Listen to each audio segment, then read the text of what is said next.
Good morning, brethren. Everywhere, including my brother in Greenville.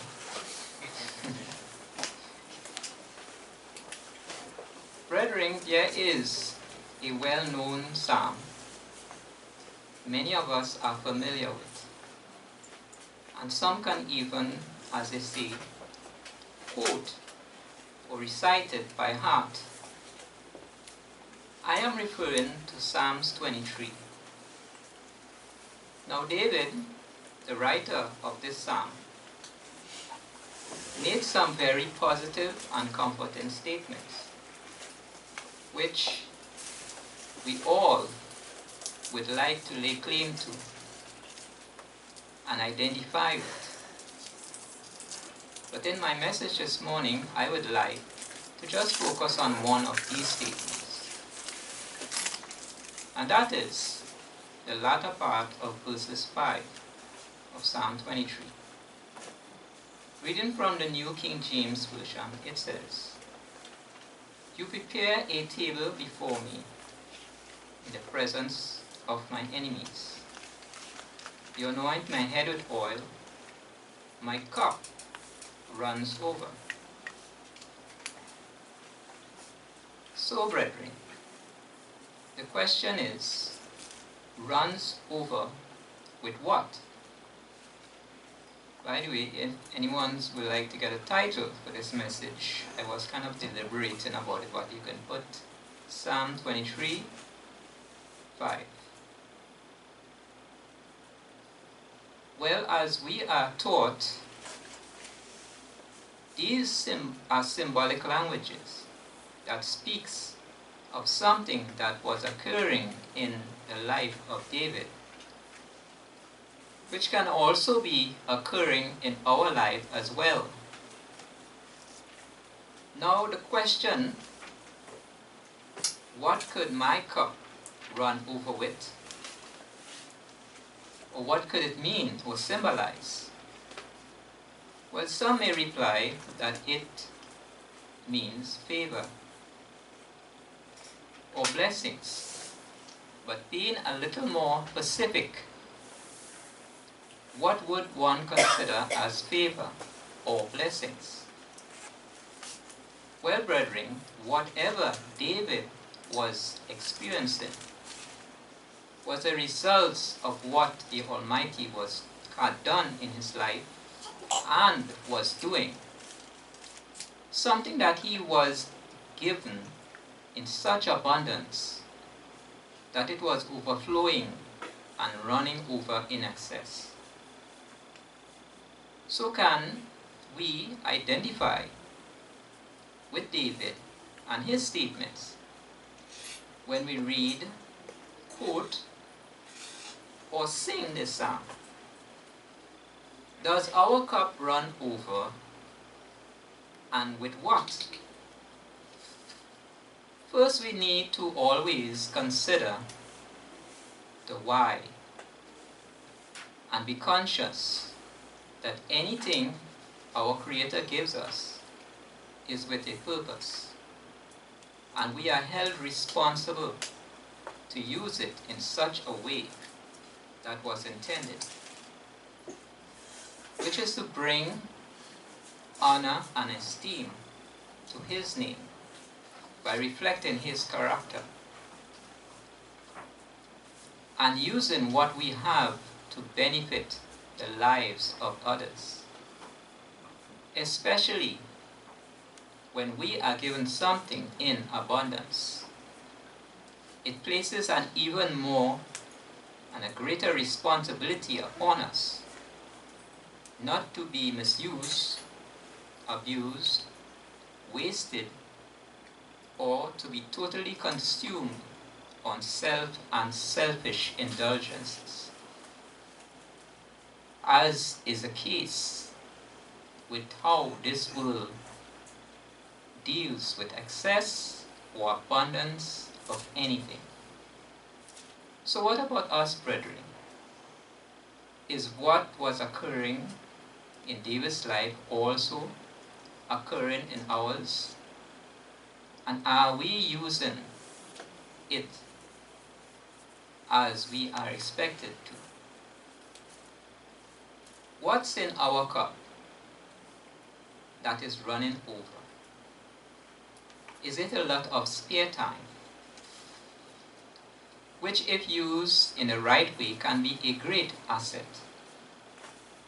Or is it material or financial possession, or certain skillful abilities, or knowledge, or even health?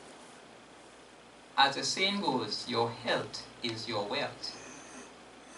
As some people who don't get sick, no matter what, and they will even tell you they never had the cause to visit a doctor or be admitted in hospital. So, brethren, which of these blessings or favors have been bestowed on us? And how can we use them in an effective and beneficial way? If someone receives the favor of having a lot of extra time, how should they be using such precious commodity? Well, one is to redeem it, as Scripture says in Ephesians 5, verses 16. And for that individual, it would mean they have what is required to do more and to be more actively involved in what is referred to as good works. And besides having or being able to do more of those crucial spiritual exercise of prayer, Bible study, and fasting, they can do more using these excess time to serve and help those in dire need of such assistance. Visiting the widows and fatherless in their troubles, as James 1:27 says. Visiting and helping the sick and those who are unable or have difficulty doing basic chores. There are many ways that extra time can and should be used. The thing to remember is not to waste it by neglecting to use it for the good outcome, and not to misuse it by totally consuming all on self. As 1 Corinthians 10:24 says, let no one seek his own, but each one that of another's well-being. And this, brethren, would also apply to any of the special benefits or favors that some may have in abundance, so that symbolically their cup runs over with whatever the special favor entrusted to them may be, causing these people to have an even greater responsibility to use their abundance to help and to share with others in need of such assistance.